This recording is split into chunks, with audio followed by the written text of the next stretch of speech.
I can't take it. Make it stop! I can't take it anymore!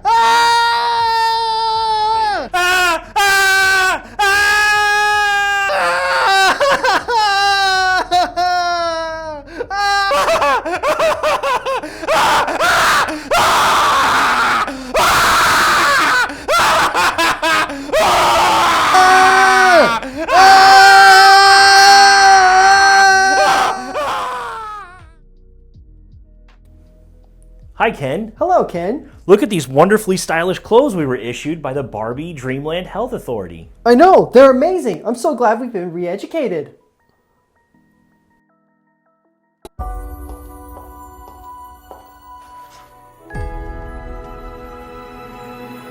Hey, Barbie. Can I come to your house tonight? Barbie is a film about the classic Mattel doll loved by girls of all ages around the world. But moviegoers are confronted with an existential crisis as they try to determine whether or not seeing the film makes them woke. Because every empowered woman is expecting a strong female character feminist message, they all wore pink in a collective hive mind fashion like it was a requirement to enter the film. Do you guys ever think about dying?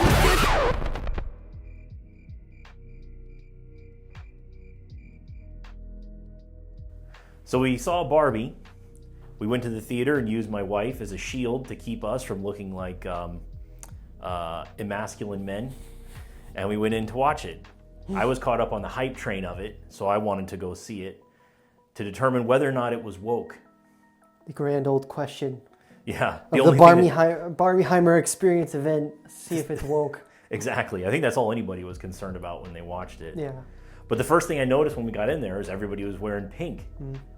Anyway. I knew everyone would. Yeah, exactly. You know, coming out of Oppenheimer, you know, people taking pictures in front of the Barbie poster, all wearing pink. We did not wear pink. No, we looked like normal human beings, and we just went in to watch a film. It wasn't an experience, it wasn't a lifestyle, it was just the movie looked interesting, and I wanted to give it a try to see what all the hype was about. Especially when it beat Oppenheimer and box office wise. Exactly. So since it had beaten Oppenheimer, you can't help but be compelled to go watch it. So the big question that everyone had going into the theater, is the movie woke? That's the only thing people were concerned with. The only reason why people see it. The only reason why anybody saw it. You still have your established audience, but I think a vast majority of people that are going to show up for the second week, third week, that type of people are going to have that type of question, or even after first, weekend, I guess. It's weird because you look online and people are like, well, it is, and then some people say it isn't. Yeah. Usually a crowd of people who would say it would be or rather not are really torn. It's this weird thing. I thought there might have been two cuts of the movie. Yeah, I remember because of how divided the situation was. The idea that the movie might be woke or not woke is so pervasive now in pop culture that Ben Shapiro went out and made a 43-minute video. I literally think his thumbnail says 43-minute video, and he's like, Barbie's woke trash. And that's like the whole thing. And it's like, I didn't even watch the video. I just saw his thumbnail, and it's like, you're just trying to sell me something. Yeah. The idea of wokeness, like anti-wokeness or whatever. And it's like, you have no interest in whether or not Barbie was a good film or a bad film. You're just trying to sell me an outrage. Trying to sell me an outrage. That's what everybody on the internet is trying to sell now, an outrage. Because it's the hot topic. Yeah. And it's all just cashing in on tribal nonsense. Yeah, I mean, that's what everything's come down to. And it can't be just whether the film's good or not. I have a lot of harsh opinions about wokeness. Yeah. But I'm not trying to sell anybody an outrage. I'm just trying to express what I sincerely believe about something. I'm just trying to talk about the movie, man. But when it comes to a film, it's like, film can be political. It's okay for it to be political. It's an art. It automatically, is art. I mean, most of the time, they're automatically already in that space anyway. Right. I believe motion pictures can be, but I don't think it should be at the expense of the narrative. Yeah. And that's where I have a problem with woke cinema, is when it becomes at the expense of story and characters, and those characters no longer feel genuine. They feel like they're reading from a list of corporate talking points. Yeah, it's just the lines are all just hitting the boxes. Yep, checking literally the boxes. Yep. There are some TV shows now where people pull clips from them, not even speaking like human beings do. It looks like a pre-programmed game. It's so jarring and out of the experience. You know, Yeah. I'm watching a movie to be immersed and, you know, immersed into the movie, and it's like you're taking me out of that experience. At least, you know, if you're gonna riddle something in the movie, at least make it appropriate and not so just jarred in. You If know? the movie is woke, whatever you want to call it, whatever woke is, Yeah. then make it important and integral to what your belief system is, and make the characters in the world, you know, part of that. Yeah. Not just a lecture. You know, you might as well just get up in front of somebody on a stage and lecture, it's because the that's what same thing. activists do. They just want to lecture you all day. Yeah. I guess to bring that back around, it does feel like the writer had, or kind of, I guess, wanted to say something with this. Yeah. And I think that's the subversion of the film, is that the idea was, let's sell it on the outrage of being woke.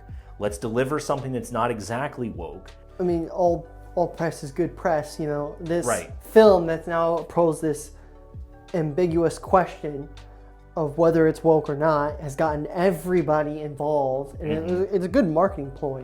It is. Genius. That's Gets how you everyone use, to pay for seats. Yes, it's how you get people interested in the film. Because at the end of the day, when corporations are like, well, we're going to hire this notably anti-men, super feminist director to direct a thing.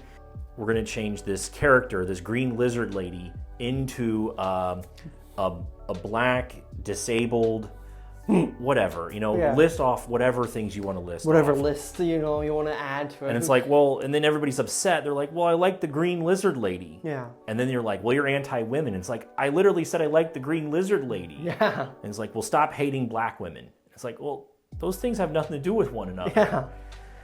And that's the way all of it is. But it creates an artificial market for outrage that those people can cash in on. So you've got people like, you have YouTubers, let's say, that go out and they watch the film so they can cash in on making a video about it being woke. Yeah. And it's not even about the art anymore. It's like, if you know it's going to be woke, don't watch it. Yeah, I mean, that's Just the, stop that's the thing giving with Barbie, stop though. giving Lucasfilm money. That's it. You just stop watching Lucasfilm material and you'll be fine.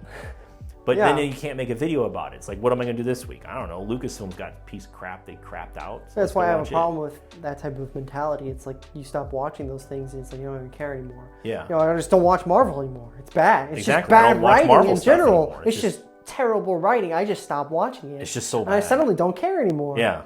But, you know, Barbie, initially, everyone knows it's going to be a woke film. You know, that was the assumption. That's the assumption, because it's automatically in that space of being. It's easily going to be co-opted for that type of thing. Because you have a female writer. Well, it's a female and male husband and wife writing duo, and she is I believe a former actress that got more behind the camera and was more interested in writing. She directed this film, and it's starring Margot Robbie, a female, and so you're kind of setting it up to start the simmer of wokeness, I guess. But by doing that, on the same token, you know, you look at Lucasfilm, and they're deliberately hiring people that are going to infuriate you. Yeah. So now people are Not even experienced writers. right. They're not experienced writers. They're terrible writers. They're proven terrible Yeah. writers. Look at Book of Boba Fett. My God, awful. But you bring those people in, and now the YouTubers have gotten used to outrage. Yeah. So now we have this movie where a woman wrote it, a woman directed it, and it's starring a woman. So now we've reacted to that, pre-reacted to it, where it's like, well, it's got to be woke. And it may not even be about that, but we're so used to jumping on that bandwagon now that It's just assumed. we can't, it's just assumed. And we can't even watch the movie on the merits of the movie. And that, I guess, was my problem with it. Or the problem with what's built up the general around it. atmosphere of the movie. Yeah, the It's atmosphere of the movie. You know. But they managed to make it work because it does, for lack of a better term, unlike Rian Johnson, it actually does subvert your expectations. Yeah, so the overarching story of Barbie is that Barbie lives happily in Barbie world. She's a Barbie girl living her best life. And so fantastic. It's so fantastic. The song literally writes itself, which obligatorily played at the end. Who would have thunk? I remember Thing. I remember Thing from the 90s. Remember Barbie Girl? It's Barbie movie. We have to play that. Some producer was just like lost his mind. Yeah, he's like, here's my opportunity. Yeah, this is where I get up, Exactly. I'm going up. There's only up from here. Exactly. This is my magnum opus. Yep, he's got, I'm putting Barbie Girl on the credits of Barbie. Yeah. Give me my check. Yeah. Where's It's my like- money, please? Exactly. Do you think that you're the first person to ever think of that? Yeah. Barbie lived in a Barbie life in a Barbie world, okay? It's great. I like the way that they did it, where it's very dreamlike. The Barbies are floating down to their cars and Yeah. stuff, and it's like everybody's got these goofy, nebulous jobs. And Yeah, the whole universe, like world building, is actually really done really well. It's super well done. And I like, that they have the plastic, no liquids or anything like that. Yeah. She's brushing her teeth with, and it's not actually nothing. happening. They have these really nice sets. I don't know if they use CGI or sets or whatever. I'm sure they use some I think they're practical sets, actually. The whole world looks really good. Yeah. And the cars and things like that, they have like these Kind of cars that are micro like, cars, yeah, yeah. appropriately sized for the toys and Yeah. things like that, which is, toys are notoriously bad scales, but Yeah. you have your, it looks like an actual toy world, and Yeah. it's like Toy Story in real life. Yes, it almost. feels like Toy Story, where the toys necessarily aren't alive, but it's kind of the imaginary world that the people that are playing with toys create for Yeah. themselves. And she doesn't drink the juice or the milk or whatever she has.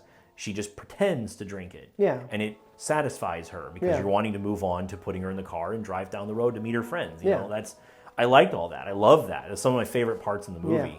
It's just the idea of imagination.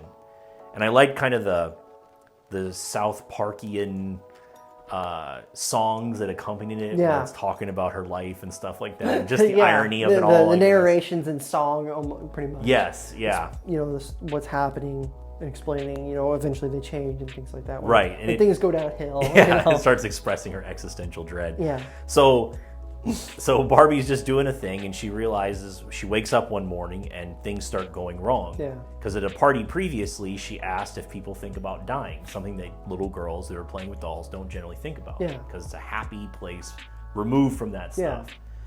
To further the worldliness of that idea, people want to go to movies and be entertained. They don't want to have politics and all this toxic wokeness stuff. Yeah, I just want to film. And it's kind of like that, where you're just in this beautifully entertaining place, and then suddenly real life creeps in, and it's jarring for her the way that it is for us watching Book of Boba Fett or something. Yeah. So this sets her discovery, or her realization of these existential components to her life, lead her on a journey to going to the real world and finding out why. She discovers through Weird Barbie there is a counterpart in the real world that is playing with her and is imagining all these things, and it's creating them in the Barbie world. So now you have Ken, and Ken is us. We're Ken. We're all Ken. And he is longing for Barbie's attention. Yeah. And when he doesn't receive it in the way he's hoping for, it saddens him. And he continually tries to impress and peacock for Barbie the whole time, because he desperately wants her approval and her love in the end. He wants her love. And he doesn't receive it. So as she goes on the trip to the real world, he sees it as an opportunity to spend time with her and show her that he's, a true Ken or whatever. Part of me, when thinking about Ken and his plot throughout the movie, is I think the writer, in a twist of the feminist trope, wanted to put Ken in the place of women. Yeah. Women dominate Barbie land. They're in all the positions. They have a matriarchy, as opposed to what people perceive as being a patriarchy in our world. And Ken is subject to being downtrodden in the Barbie world. Not necessarily downtrodden, but just kind of negligible in its world. He doesn't really factor into it. Kind of just there. He's just there. He doesn't really have a job or anything like that. He kind of he's Beach Ken, so he has this label or whatever, but he doesn't really do much. Kind of just there, and he's looking for the attention of Barbie. Right. She used Ken as a vehicle for men to insert themselves into that situation through the movie. to give us perspective on that matter, I guess. Yeah. Ken comedically goes with Barbie, and goes through all the different stages of Barbiedom, I guess, going on the rocket and the boat and the camping trip, using all the Barbie accessories to get to the real world where they end up in goofy 90s neon colors and they're skating into Venice Beach or whatever. A modern day. Yeah, modern day, when in the 90s, they wouldn't have stood out too far in that time. So the minute that Ken gets there, he realizes that things aren't the same. The roles are reversed, that men have a dominant position and women are in as he perceives, a subservient position. I guess Barbie really realizes that because she goes to the construction workers, shows them in Barbie world, and they're doing absolutely nothing. They're just pretending. Doing the concrete on the sidewalk or whatever, kind of really messing with blocks, basically. Right, and then the guys are sitting there and they're having lunch or something. And she's like, let's go over to these guys. We need some feminist energy or something. And they catcall her or whatever. She's like, I feel weird. As they further and further explore, Ken discovers that men truly are in charge, and he wants to figure out how to do it. But I think the funny part of it that makes it so much not woke to me, is that Ken goes to everybody. He learns about patriarchy. Yeah. And he goes to the corporate guy, and he's like, give me a job. The guy's like, I can't give you a job. Yeah, he goes to all the different jobs. Yeah. And he's like, I need he just wants to become the job, and he realizes he needs a degree. Yeah. He can't just ask for the job. Right. And so this is where it starts, I think, the reverse of the intended effect, unless if it's intended, but I think it's a reverse of the intended effect. Because truly, if you look at everything he experiences, it's all just normal. Nothing is against him or for him. Exactly. He goes, he's like, I'm just respected here, and that's fine. Right. He goes and he's like, hey, how's it going, bro? And that's it. They go to the gym, and different kind of a montage of all the things he's discovering to show that he's kind of progressing. And he realizes that instead of Barbie neglecting him, he gets attention from others, and he sees that there's a different aspect there. Right. And learns what would be considered, I guess, false patriarchy, I guess. Kind of like this the veneer. Nebulous. Yeah, this nebulous idea of patriarchy. Of what it is, and it's what everyone throws around. So the idea of patriarchy is already thrown out the window, really, of what it is. Because he goes to he goes to the corporate guy, and he's like, do you have an MBA? And he's like, I don't have anything. And he's like, well, you need something to get a job here. And he's like, okay, he goes on. But he eventually works himself up to the doctor. Yeah. Doctor being one of the most important jobs you can have in our society. And she's like, I'm not going to let you perform an appendectomy without training. And he's like, of course you are, basically. And she's like, you're not a doctor. And he's like, can I talk to a doctor? And she's like, I'm the doctor. So you have a woman in a powerful position who's telling him what he can and can't do. Yeah, exactly. So that shatters your glass ceiling already. Yeah. And he can't get it simply based on the fact that he's a man. He has to have long, extensive training for this. The fact that he can't even get a job as a lifeguard because he doesn't have appropriate training. Yeah, credentials for it. So he can't do anything except for lounge on the beach, which is what he does already. And so he has no opportunities in the real world, which means that there is no patriarchy. Yeah. And it's so bad, I guess, for him that he has to go back to Barbie Land, giving up on normal world where it's supposed to be better. Take his newfound knowledge of books. And apply it to Barbie world to revolutionize the Kens into his wants. And it obviously subverts the idea that it's going to be feminist, but it does it in a way, obviously, that's entertaining. Yeah. But it doesn't really, it straddles the line between is it woke and is it not? Because Barbie comes from a place, she isn't feminist because she's been taught to be feminist. She's feminist because that's just the way it is in her world. Yeah, it's just they're girl central instead of yes. You can be whatever you want to be. It's kind of empowering thing. It's not really like it's not meant to be any more than that. Looking at Barbie as an example can be inspired and become anything they want to be. Yeah. They can imprint themselves on Barbie and be like, I'm the astronaut now. I'm the policeman. I'm the veterinarian, or whatever they want to do. Yeah. There was literally a Barbie for every career, here's Barbie the nuclear physicist, but there was no Barbie coal miner, I don't think. But no one ever wants to do those jobs. San Diego Comic-Con exclusive. Yeah. Barbie coal miner. Exactly. The undersea welder. No one wants to do that stuff. Yeah. But, all those vanity STEM positions that everybody talks about. The only time you see real patriarchy is when corporate guys are talking. Yeah. And the girl comes in, she says, "Excuse me, Mr. So-and-so." And he's like, "Hold on a minute, Janice." And it's like, you interrupted his conversation. Yeah. Like, just that hang on a was minute. Focused to be that giving moment where it's supposed to be patriarchy, but it's like, you're interrupting my conversation with another person. It's just rudeness. Potential client could be, even just another person, you're interrupting my conversation. It's just rude. Yeah, it's just rude. Yeah. And then she stood off to the side, downtrodden, that she had been scorned by her boss or whatever. And it's like, it's not that big a deal. Just get some manners. Wait your turn.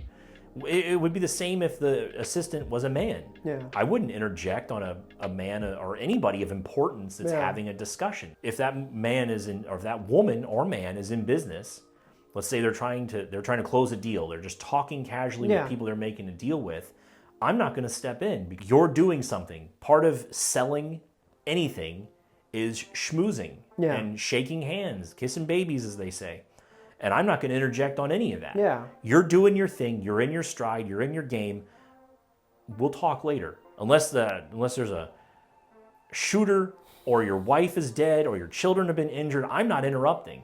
You'll come to me when you're done. Yeah. And that's just the way I look at it. But I'm a former salesman too. So I guess that's just the way. I don't want somebody interjecting when I'm doing my thing. Trying to sell TV. I guess to wrap up what I was saying about Ken is that Ken is just excited, like you said, because someone pays attention to him and he feels like he would get paid attention to. Yeah. And it feeds directly into his story about seeking Barbie's approval. So rather than wait around for Barbie's approval, he's going to go take all this wisdom back to Barbie land and he's going to get everybody's approval. Yeah. But at the end of the day, he's not fulfilled because he wants Barbie's approval. Yeah. He desires it. He wants it. She's the object of his affection, and he equally wants to be the object of her affection, which I think is normal for anybody that wants to be in a relationship. Yeah. It's just you should probably be in the relationship first before you expect that of someone else. Barbie goes to the real world to find the little girl that's been playing with her, that's been giving her all these weird thoughts and existential dread and things like that. That's caused chaos in her world, because if she doesn't find that and repair the rift, so to speak, it's going to tear Dreamland apart or whatever. She finds a girl that she thinks is the one, her owner. It's not. The girl hasn't been playing with her at all. She gives her this lecture on consumerism and the traditional feminist, neo-activist talking points and stuff like that. And Same old shtick. And again, that's kind of the thing, that her generation, the younger girl's generation, gives that shtick to Barbie. Yeah. Even though the one girl in the group says, I kind of think Barbie's cool. Yeah. And it's like, they all feel like that. They all loved Barbie at one time in the group. You can tell just by the way it's presented that they all played with and loved Barbie. Yeah. And now they're too cool for it. Yeah. And that's the way that they present it now, that it's become some sort of activism thing. You represent too much consumerism or whatever the case may be. But we find out later that it's actually her mother. Yeah. Her mother had these really well-written, beautiful memories of her and her daughter spending time together, playing with the Barbies, reflecting back on all the times they had together, because the daughter was drifting from the mother, and the mother had taken the Barbie and was just trying to remember fondly the good times because she was having difficulties in her life and was just trying to revisit some of that innocence that they used to have, that they shared. Trying to get that same kind of environment that they had together. Yeah, to rekindle that in her mind. Especially having problems with the daughter. You kind of want that same experience again. Right. Kind of. The mother works at Mattel, just for funny's sake, as the front desk girl, the secretary to the CEO. Yeah. And just a goofy thing because the CEO has to be funny or whatever, because that's what this movie's about. I guess that's another thing too, the juxtaposition of this really odd goofiness in the real world and then the beautiful touching stuff with the mother and the daughter kind of is agitating. It's like you got Will Ferrell in the role of the CEO, which is funny. But funny guy. It just feels so out of place. Yeah, the whole CEO thing is very, I don't know, just disconnected from what's going on. It's too much, I feel like. And I guess, all the philosophical things they're trying to if you're trying to riv on CEOs. Yeah. That type of thing. You just say that CEOs are just innocent and silly. And it's like, I don't know if they're that innocent. But we'll give them the benefit of the doubt since Mattel's writing the checks. Yeah. But it just makes the CEO and all those people feel like they're stupid. Yeah. And they're not. It's like there was a long line of people that made Barbie successful, and they all worked really hard to make it successful. That's why the company's there. It's That's still why the company making exists. movie. You know, they went from a toy company making a blockbuster movie that's sold multi-million-dollar. That's now one of the biggest films in the country. Yeah. And you can't finger wag the people who are writing the checks, so you have to make it a parody, you know, a farce. And so Will Ferrell acts like an idiot for a while and does what Will Ferrell does, and then he goes to the Barbie world and he's like, we're all happy now, whatever. So America Ferrera has been sitting at her desk and she's been dreaming of these goofy Barbies that reflect her own dread. And come to find out, because she had been playing with a doll and thinking about it in her mind, she's the one that's actually causing the problems. Yeah. And when Barbie and her meet, we discover that it was actually America Ferrera's character, the mom, who liked Barbie more than the daughter and was actually like in awe of her when she showed up. I guess to touch back to the generational thing, you have the girls now who are too cool for Barbie because they're preteens or teenagers or whatever. And then you have America Ferrera, who's an adult, and she looks fondly back on Barbie. And I wish there'd been more commentary about that, how the older generation saw it the way that it was presented, that it was an inspirational figure. And I wish she had said more about that it was more inspirational to her, that it helped her gain self-confidence. It was just one of those little touchstones in her life, and it also brought her and her daughter together, and she hoped to share some of that with her daughter, just a little bit, and just allow her to believe that she can do anything. But then you have this contrary message that she's received now. It's kind of society overlapped. that's bulldozed and paved over that little innocence, and it's turned her into, just for lack of a better term, an activist. And so that's part of where their contention would come in a way I would write it anyway. Yeah. And so you have these two different generational mindsets. And that's kind of summed up in the way that, in that speech that America Ferrera gives at the end, or not the end, but throughout the film, she gives numerous little speeches about how the nature of what are expected from women is contradictory. And this is the whole, like the main climax of the film really is her speech. It kind of summarizes the thesis of what the director's trying to say, but the bad thing is I don't think the thesis is executed as well. It's not layered in as deeply as I would like it to be, nor is it as touching as it starts to be. And it just goes out the door pretty much. And you start the beautiful thing with the daughter, you get them into this speech that kind of explains, basically it's not woke or anti-woke, it's just people, and then it drifts away. That speech is what I want to say, is that it took 50 times in 2 days to shoot that speech. Wow. Which is a lot of time for just something that doesn't really hit. Very out of place. And it's just way out of the blue. And it doesn't really do anything. I wish the mother had been addressing the daughter during that to make it more personal and connective. But you need Barbie to see it too. That's the thing too. Like, it would have been more intimate setting, I think. Yeah, where we have all these story beats. We're trying to say a lot in a very short period of time. We got Ken's thing, which is very complex. We got Barbie's thing, which is very complex. We got this, mother-daughter story, which is very complex. And then we kind of want to make fun of the CEOs. We have this overarching thing. You got like 4 or 5 different things going here. And it's really hard to stuff that all in like 2 hours and some whatever it is. And so a lot of it gets lost, which you should be taking more out of. So like, let's say you want to go with the mother-daughter story. You want to put more in that. Well, Barbie's going to get left out, and she's kind of the title character, proposed main character. Right. You got Ken over here, which is generally being more of the main character, I would say. He steals the show. Completely, because just Ryan Gosling is just a great...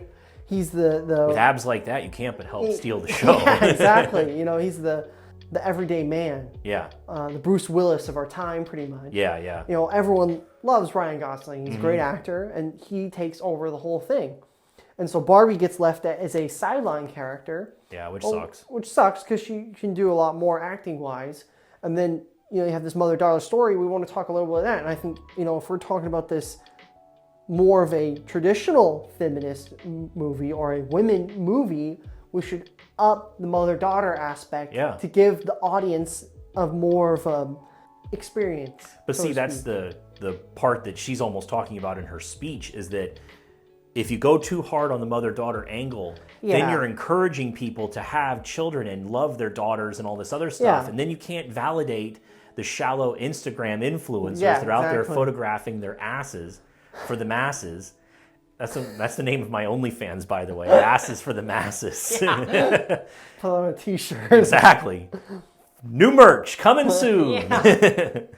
If you tell women that having a daughter is okay, or having a child is okay, Yeah. and that loving them is okay, you undermine all the work that neo-feminism is trying to do. Yeah, which the story does try to say that. It does. Now, if we get to the very end here, the movie tries to say that with a lot of the, like, it is almost the entire end sequence is like mother-daughter, really emotional piece, showing moms enjoying with their daughters, daughters enjoying with their time with their mothers. This really sweet sequence. Yeah.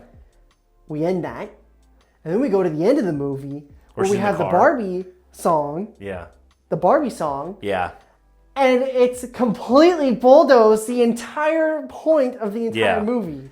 That's kind of the thing. Even modern film does that, particularly Marvel movies. You're not privy to this, audience, but I told my son about the Joss Whedon effect, where Joss Whedon writing Buffy, where he had drama elements and then undermining them with comedy elements to break tension and also to just subvert tropes.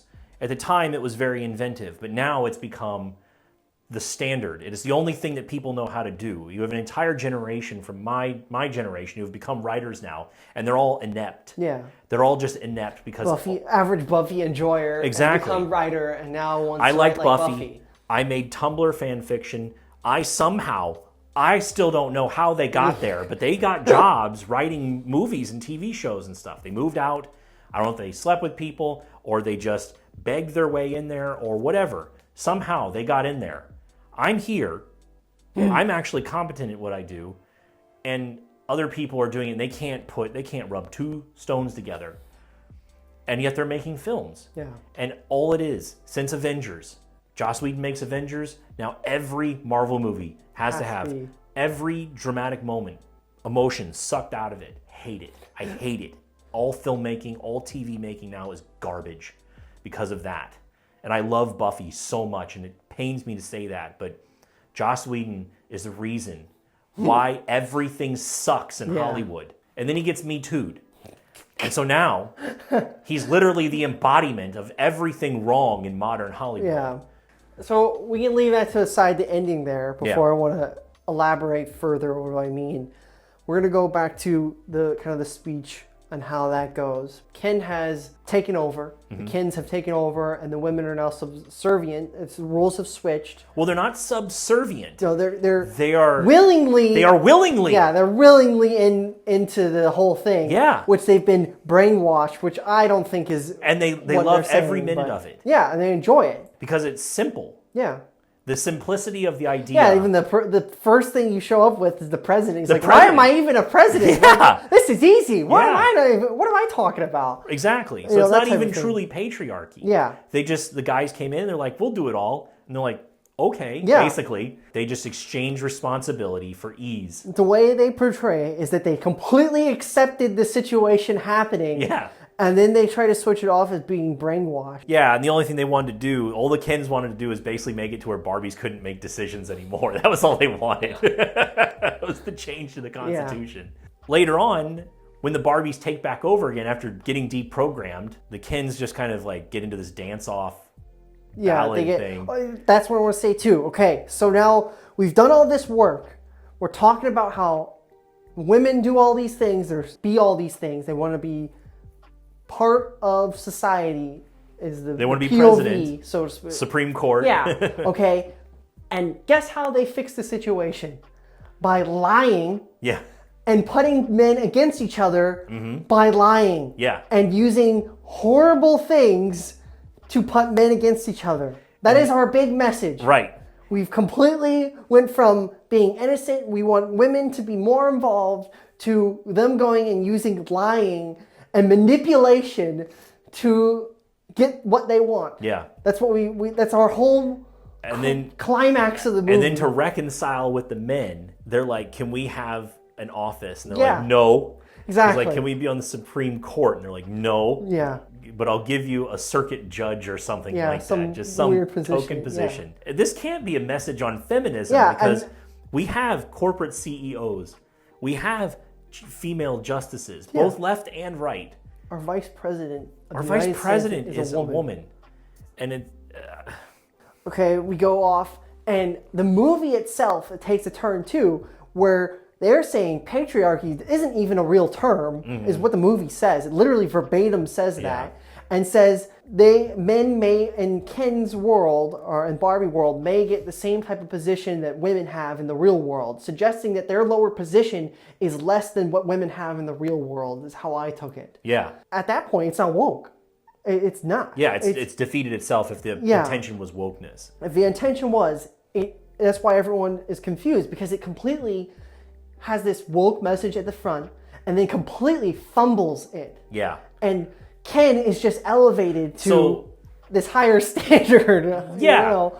And you feel more for Ken than you do for Barbie. Because Ken is in the current position of men in our world. Yeah. Okay. So it's exactly what men the feel. primary stories is Barbie is a feminist in a feminist world. And that's where people see the wokeness coming in. That's where the Ben Shapiros live. Yeah. All right. But then you have Ken. And whether or not Ken is the man or the woman of this story, whatever you want to call it, Yeah. Ken is a man that only seeks the approval and desire of Barbie. Yeah. And I hate to say it, but that is the only thing men want. They want approval and desire from the object of their affection. Yeah. And like I said, where danger happens in that situation is whether or not you're in a relationship. Now, the problem is that Barbie doesn't want to be in a relationship with him. That's the problem. When that is what you were created for, Yeah. it's difficult to break past that in the character's mind. Yeah, as a toy perspective through the Right. universe, you know, there's Barbie, there's the stereotypical Barbie, there's the stereotypical Ken. Right. They are meant a pair. to be together. They are a pair. But because Barbie needs to be a strong, independent woman, she can't be with Ken. It can't just be, I didn't understand you, Ken, or whatever, and I see you now. I see you as everybody wants to be seen now on the internet. Feel so seen. Feel so seen. And then she could just acknowledge that. But that gives you too much of a good ending. You don't want that. All of the wokeness of it. At the end, Barbie becomes a real girl. And she's getting boosted up. You're thinking she's going to go get a job. Yeah, that's what the whole thing is. And then she just goes to the gynecologist. Yeah. And that's it. Which brings me to another point. This movie isn't for children. No. No, it's not. So which brings me to an even ergo point, so to speak. Women are man-children too. Yeah, just in a different way. This is a woman-child movie. Okay, Yeah. You have your typical neckbeard man-child who wants all their toys and consumer and things like that. This is the woman-child version. That's what their main audience target is millennial women who enjoy Barbie. It's only solidified what I already knew. Yeah. Which is women are getting what they want, whatever they want, doing whatever they want, saying both. So in my own version of patriarchy that I've instituted in our home, my wife gave me her comments on this film, which I'm going to co-opt and say here and not give her, well, I gave her credit, I guess, whatever. You got to toss her a bone. She is a woman. But I'm not going to let her come on here and speak. What she said, and she might get despised for women for saying this, but she says women are all over the place. Yeah. They don't know what they want. Which reflects a lot on the movie because it doesn't choose anything. Because America Ferrera is talking about how women want a thing, then they're expected another thing. And then they don't want a thing. They want to go after the expected thing. At the end of the day, women want everything. They want their cake and they want to eat it too. Yeah. That's what I tell your mother all the time.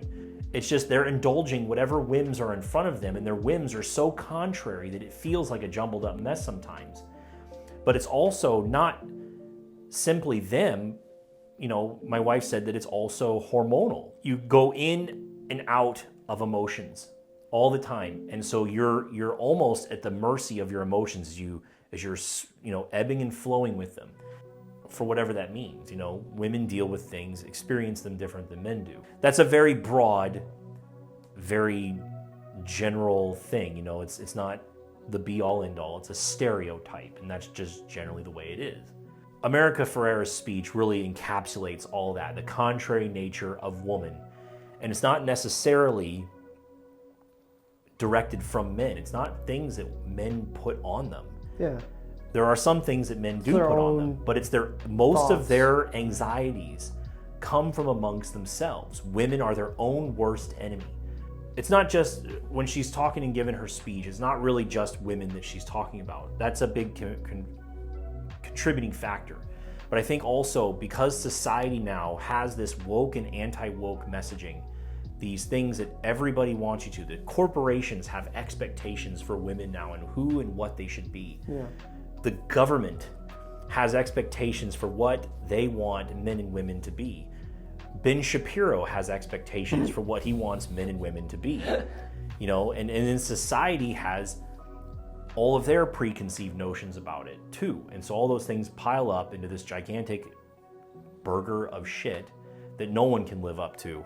You're gonna be lonely, raising plants on Instagram, just wishing you had children 40, 50, listening to the advice of doctors that tell you you can't have kids after 38 or something, putting all this fear in you. There's women all over the world having kids after 40. Chill out for a minute, just have a kid. It's not hard, it's not expensive. Kids don't care if you have money, and kids just want to live for you. A little bit of crying that they do, just give them attention. That's all kids want, and your life will instantly improve. Just stop thinking about yourself and think about them. Kids will kick a can down the road. They will find a way to entertain themselves with anything, every minute of it. If you kick the can with them, they'll remember it for the rest of their lives. So what did you think of Barbie, Ken? Very kid-tastic. A lot better than I thought it would be. Yeah, I enjoyed it. I actually went in there expecting, the Ben Shapiro take. Yeah, I thought I was going to be insufferable. It just reminded me of being a kid. Yeah. And then how it took a turn and there was some emotion to it. Ups and downs, good and bad. Overall, I think the movie's good. It's well worth the watch, I think. I wouldn't go pay $50 with your family to go see it. I think when it comes on streaming or a good disc comes out, it's all right. No, I won't let you do just one appendectomy. But I'm a man. But not a doctor. Can I talk to a doctor? You are talking to a doctor. And I need a clicky pen? No. A sharp thing? No. There he is. Doctor! Somebody get security.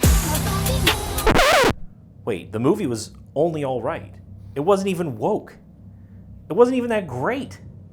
Then why do we watch it? Why are we here?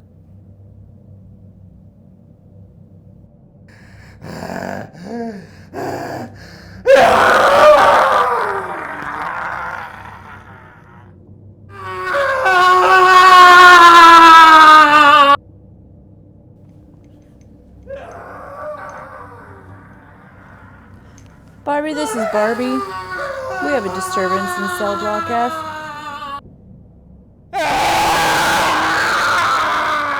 Why did we watch this movie?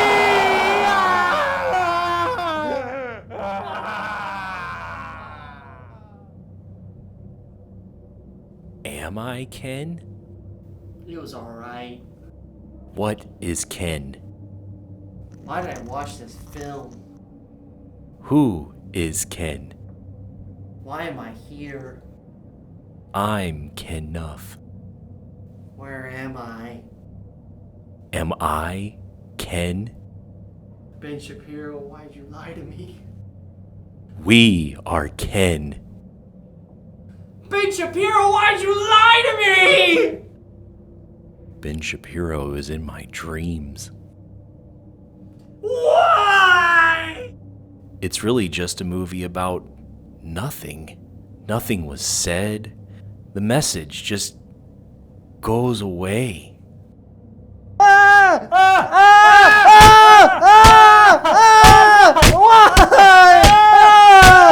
I didn't want to see the movie. Why? Why? I thought it was okay. It was just super okay.